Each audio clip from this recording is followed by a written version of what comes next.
Hi there, knife people, hello lady and gentlemen. If you're a big fan of Andrew Demko knife designs like this one, then you will enjoy today's video about his new fixed blade knife called Armiger 4. In this video we'll get down to the nuts and bolts, play in the woods, set things on fire, visit a tree of doom, and reveal a secret in the end.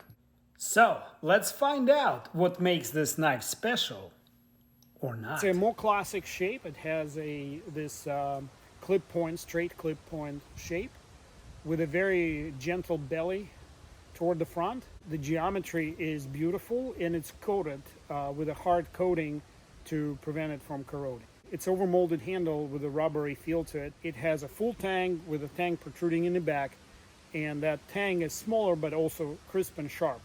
And the reason you want it is because you can strike objects with these protruding tangs.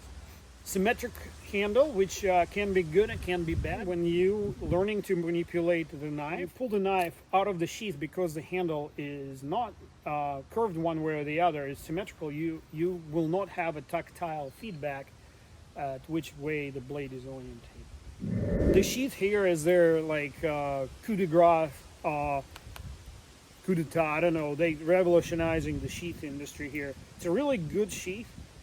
You can take it apart. So this outer frame is glass fiber reinforced nylon, and glass fiber makes it very tough and hard to break, while the middle part is just nylon without glass fiber reinforcement.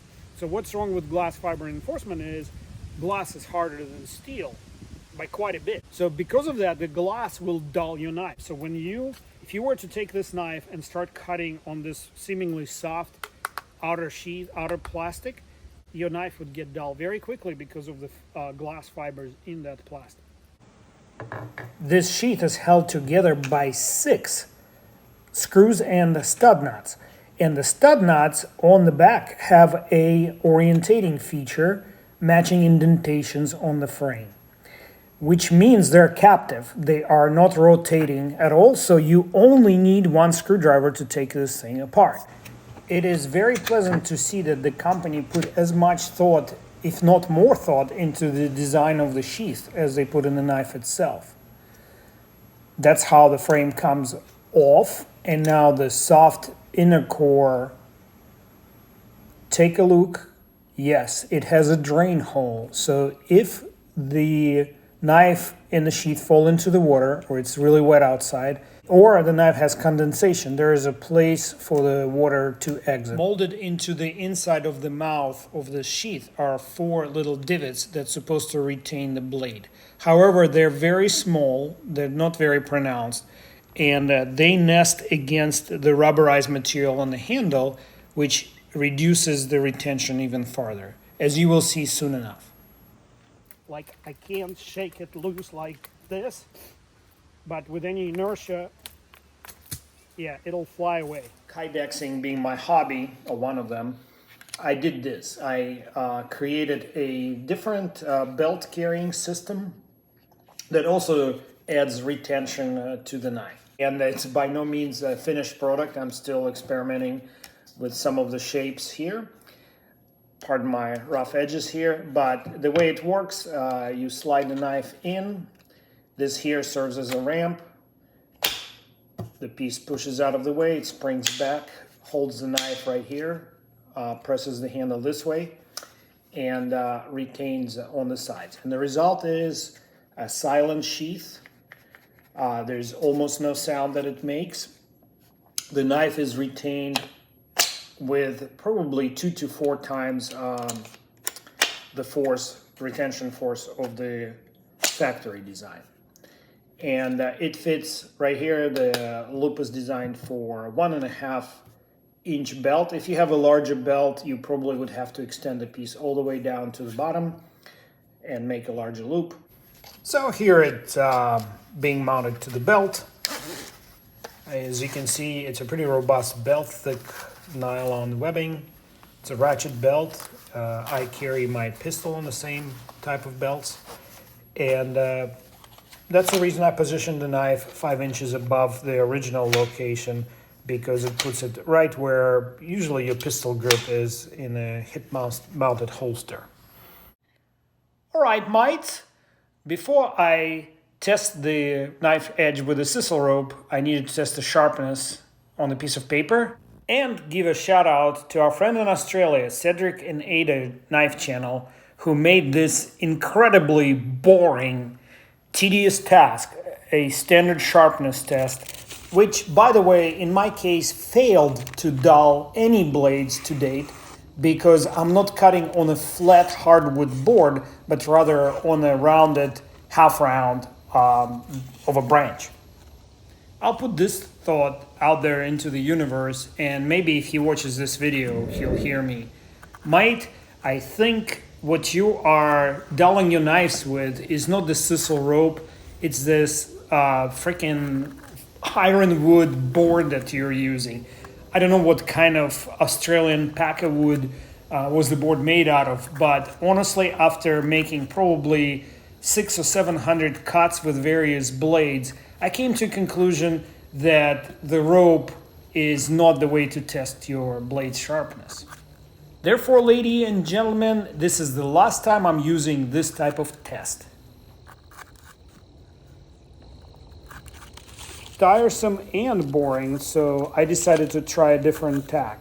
This is a lot more fun than I could possibly imagine. It's just a great feeling the way that knife chops through this rope. I don't know why, it just felt very satisfying. By the way, without the sheath, the knife itself weighs 125, 126 grams or 4.4 ounces. So it's not a heavy knife, yet look at it go. So pardon me for beating a dead horse or a dead piece of wood, ha ha ha. Anyway, this is just another proof that this rope is not that hard to cut. I'll give you guys this. The sisal rope test is good for determining how slicey the edge geometry is because it was a lot easier to cut into the rope with that Victorinox Venture than with this knife, which is almost twice as thick at the edge. This stage has nothing to do with practical application or the way you would employ your knife in the woods. You definitely wouldn't want to chop up something that big with a small knife. Bring a saw. But what I'm trying to do here is get the edge to roll or chip so that I can call it a day, take the knife home and resharpen it. And resharpen it I will eventually because this geometry is begging for a convex grind instead of the flat grind on the edge that the factory put in. But the darn thing keeps on cutting paper. Ladies and gentlemen, ability to baton and feather stick the wood is one of the critical properties of an outdoors knife. How do I know that? Simple, because every knife reviewer puts these type of tests into their videos.